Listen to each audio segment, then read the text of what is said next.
Hey everyone, Joshua Baines here, and today I'm going to run through what would I do if I had £30,000 sat in a bank account. So if I had £30,000 saved up from, either just a job or inheritance or just, I'd come across £30,000 and wanted to invest it. Now, you could keep it in the bank account in a savings account, try and get a high interest account. The chances are, due to inflation, it's going to decrease in value faster than you can earn interest on any bank account out there.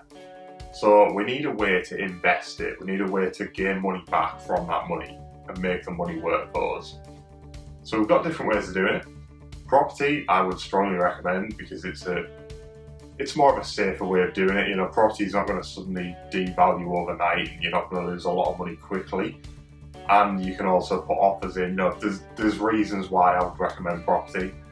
Stocks and shares, it's another way of doing it. I would say you need to be more knowledgeable on stocks and shares if you're going into that sort of thing. But I'm not knowledgeable in it, so I'm not going to start giving you recommendations. So we're going to stick with property. So there's two ways that I would recommend it if you're just starting out in property. Buy-to-lets or HMOs. There's other ways of doing it. You'll come across rent-to-rent, lease option agreements, service accommodation. However, they do require a bit more knowledge and a bit more experience before you go down that route. So let's start off with buy-to-lets. You'll see it abbreviated as BTL quite a lot as well. So buy-to-lets, I would recommend, obviously if you're looking in London and things like that, you're not going to find a great buy-to-let. It's not going to give a very good yield.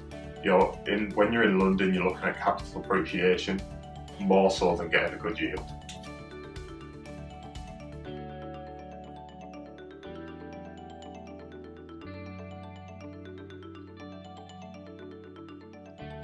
Bear with me, I'm not best try. So that is one property. That's what we're going to get for our buy-to-let with our £30,000. So that property is probably going to be valued at somewhere between 60k and 80k. That's probably the numbers you're going to be looking around for your buy-to-let property. So if we're going to put that money into property, we've got our £30,000, we're going to get a mortgage, put it into a buy-to-let. What can we expect back from that? Well, with a buy-to-let of that sort of size, which is going to be 3 to 4 bed, you're probably looking around £300 a month. Which, it's not the best return, but it's not a bad return either. And what you're going to gain from that as well is knowledge. You're going to gain experience, and you're also, you're just going to get used to being around property. You're going to learn what mistakes can be made, where you can lose money, and just, as I say, you're going to get that experience. So that's one way of doing it, just getting a straight buy-to-let, probably the easiest way of doing it. The other way of doing it is getting a HMO. Now HMO stands for House of Multiple Occupancy. That means you've got more than one person staying under that roof, in your house even. So you're basically going to rent out on a room by room basis. So again, we're going to get one property. It's probably going to be between 3, 4, maybe 5 bed again. It's probably going to cost around the same. So probably you might get one for 60k, that's probably quite low.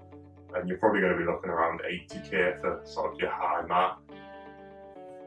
And what returns can we see from that HMO? Well, if you're looking between 60 and 80k, you're probably going to be looking around £500 to £700 per calendar month returns.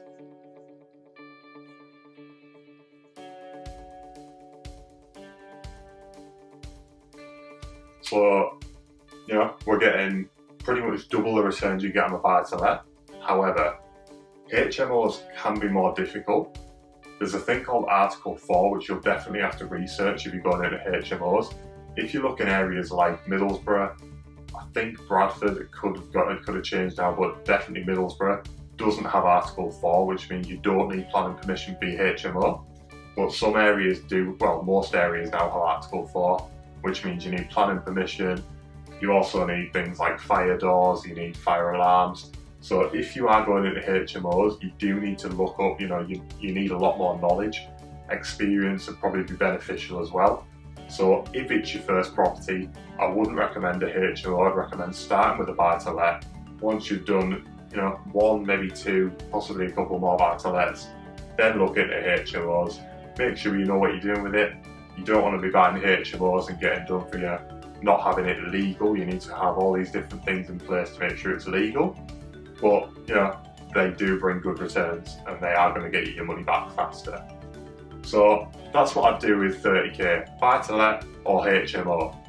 Also, I wouldn't, I'd recommend spending a little bit on education as well. Education and going to networking events, meeting people, it doesn't need to be a massive amount, maybe a couple of thousand, up to 3,000-4,000. Just spend it, just going on courses, seminars, just get yourself educated, and then you can go for these HMOs, you can go for rent-to-rent, essays, that sort of thing, and you can look for the bigger returns as well. So don't shy away from spending your money on education. So that's what I'd do with 30,000. I hope that helps people out there that don't know what they're doing with it.